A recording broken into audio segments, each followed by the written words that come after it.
মহাভারতের যুদ্ধ কেবল দুটি কুলের লড়াই ছিল না, এই যুদ্ধ ধর্ম, কর্তব্য ও মানবিক মূল্যের সংগ্রাম ছিল। এই যুদ্ধের প্রত্যেক পাত্র তাদের নিজেদের বিশেষ গুণাবলীর জন্য পরিচিত ছিল। তাদেরই মধ্যে একজন ছিলেন কর্ণ, যিনি তার দান করার গুণের জন্যে দাতা কর্ণ হিসেবে পরিচিত ছিলেন। দান করার মাহাত্ম্য তার কাছেই শিখতে হয়। কর্ণের জন্ম হয়েছিল সূর্যদেব ও কুন্তির আশীর্বাদে, কিন্তু সমাজের কঠিন নিয়মের জন্য কুন্তি তাকে ত্যাগ করেছিল। সারথী অধিরথ ও তার পত্নী রাধা তাকে লালন পালন করেন। কর্ণের গোটা জীবনটাই সংঘর্ষের। তিনি তার জন্ম থেকেই সমাজের উপেক্ষা আর অপমান সহ্য করে এসেছেন, কিন্তু তার ভিতরে কখনো কটুতা জন্ম নেয়নি। তিনি সর্বদা নিঃস্বার্থ ও দানী হয়ে বেঁচেছিলেন। যখন কুরুক্ষেত্রের যুদ্ধ স্থির হল, তখন ভগবান কৃষ্ণ কর্ণের সাথে দেখা করলেন। তিনি কর্ণকে বুঝিয়ে নিজের পক্ষে আনার চেষ্টা করছিলেন, কিন্তু কর্ণ তার কর্তব্যের প্রতি অটুট। তিনি বন্ধু দুর্যোধনকে ছাড়বেন না, ইতিহাস তাকে যতই বিতর্কিত করে তুলুক না কেন। একদিন কৃষ্ণ তাকে ডেকে পাঠালেন। উনি কর্ণকে পরীক্ষা করলেন এবং তার দানশীলতার প্রমাণ চাইলেন। তিনি এক তাল সোনা নিয়ে কর্ণের সামনে হাজির হলেন। কর্ণ সেটি দেখলেন, কিন্তু একটুও প্রভাবিত হলেন না। তিনি কর্ণকে বললেন, কর্ণ, এই সোনা তোমার জন্য, তুমি এটি গ্রামবাসীদের মধ্যে বিতরণ করে দাও। কর্ণ কোনরূপ বিচার না করেই গ্রামবাসীদের ডেকে পাঠালেন এবং সোনা বিতরণ করতে থাকলেন।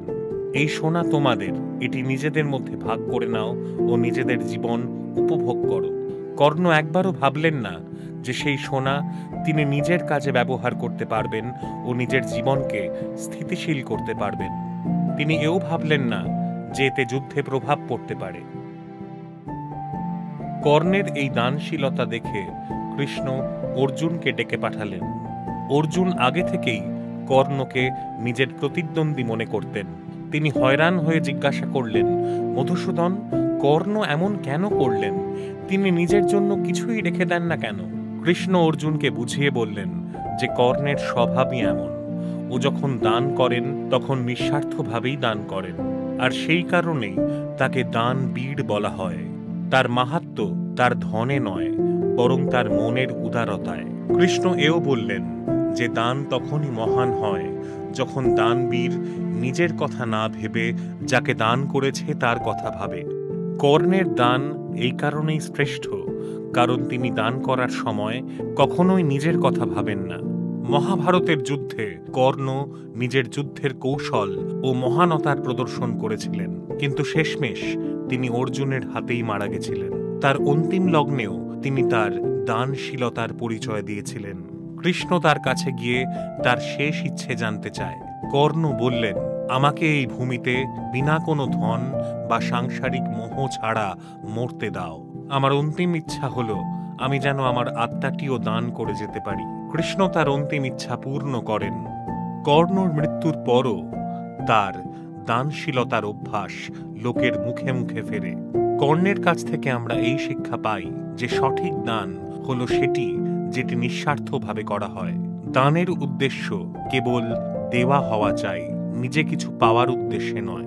কর্ণের জীবন সংঘর্ষে ভরা ছিল, কিন্তু তিনি কখনো তার মাহাত্ম্যকে উজাড় হতে দেননি। তার দানের উদাহরণ থেকে আমরাও প্রেরণা পাই, নিঃস্বার্থভাবে দান করতে পারি। এই গল্প থেকে আমরা এটাই শিখি যে মহানতা ধন ও শক্তির ওপর নির্ভর করে না, বরং চরিত্রের ওপর নির্ভর করে। কর্ণকে এই কারণেই দানবীর বলা হয়, কারণ তিনি সারা জীবন অন্যের কথা ভেবেছেন ও দান করেছেন।